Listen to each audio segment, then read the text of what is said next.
there is still a lack of confidence amongst parents in the system. And we've just heard about the inconsistency in the service provision, the inconsistency in the knowledge and awareness that there still is in some agencies where you would expect them to have that good working knowledge, and others who should have that good working knowledge. But also, and I was talking about outcomes before, how there's still insufficient focus on what are we trying to achieve for these young people. It's not about just trying to contain them, label them, pigeonhole them, get them into the system, and then we'll go from there. It's actually, what is our ambition?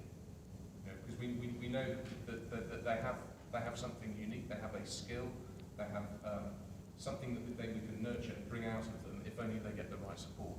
And some of the detail of the support is touching on very much those issues. And they correlate very closely to some of the elements of the bill that we're trying to take through in terms of better coordinated assessment, because the sooner you get professionals working closely with the family, where the family feel that they've got more choice and control, that they're involved in pulling together the services that are targeted on achieving those outcomes, then the less likely that you're going to have failure as those services are put into place. And I think there's also lots of echoes in your report from the green paper that we had, going back to my predecessor, Sarah Taylor, on special educational needs, on support and aspiration. I suppose my role and my responsibility in many ways is to try and fulfil as much of that ambition as possible, but recognising that not everything is achieved through legislation. Legislation is extremely important, and it provides the framework and the direction that pushes people's behaviour in the areas that we want it to go. But it's also about, and this again I think where the section 3 and the practical guidance that's in the report is such an important and extremely useful piece of work which can be disseminated, and I see no reason why those in the Down Syndrome Association and others can be very much part of that. In saying we know this works. It's I think that one of the words that you said was it's actually quite simple if you put it into place. So I think that's going to be a hugely valuable contribution to improving that awareness and getting professionals to think more clearly about what they're trying to achieve and where they can make a difference.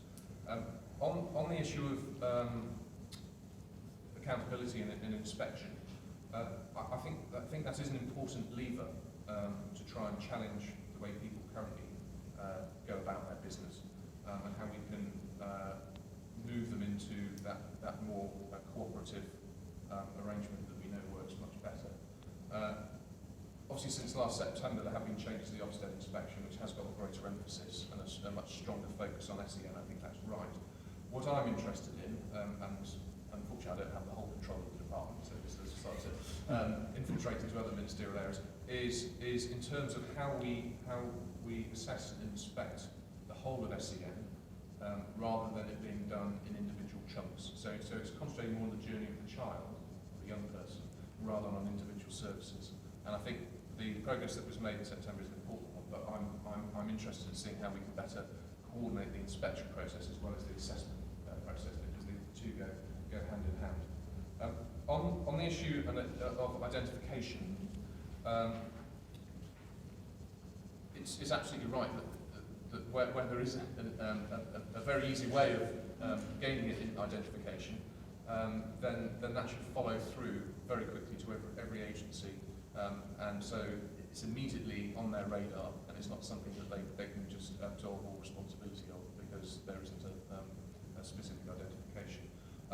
I do know within the department that they're reviewing the school census around disability, and so what I will endeavour to do on behalf of this group and the work that you've done with this report is to make this report available to them as part of that work, so that the case that you make can be heard directly to those who are looking specifically at that issue. On the issue of guidance, touched on it before about the guidance that you've brought together and the practical examples that we know what works.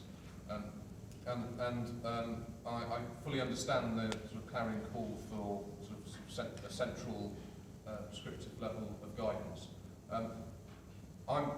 Personally, I'm not a huge fan of a centrally prescribed piece of guidance. I think the partnership with the voluntary and charitable sector is an important part of that. There was the descriptions earlier about local innovation. We mustn't be careful we don't stifle that opportunity for that to take place, because I don't want to remove professional practice from being developed to fit the local need. But I do think that the guidance and the sharing of best practice that you now have available is now in an easy state of digestion for more professionals than has ever been the case. So my encouragement is to use whatever local mechanisms there are in order to disseminate that out more widely. Of course, some of the changes in the health reforms and with some of the new relationships that start to build health and wellbeing boards, commission groups and so on, give you a good opportunity to do that. And also within the legislation, the development of the local offer is also an opportunity to try and put greater emphasis on what services there are out there for your children and young people with Down syndrome. Now, I feel very inexperienced against the 300 years that I've heard of is in this room to wax lyrical about the great work that you've done. But what is clear to me is it's a very serious piece of work. It touches on, as was said earlier, on many children and families' lives. And that's the one thing that we always have to, and I try to remember from my own experience, have at the back of my mind, it's not just the support you're giving that young person, it's the support that you're giving that family. And sometimes the breathing space it provides them, and the opportunity for them to have a fulfilling life as a family. So that's why the good practice that is out there does need to become more widely used and more widely available. And so I will, as I say, be taking the report back to the department. I'm sorry I'm not in a position today to acquiesce to every recommendation that's in the report.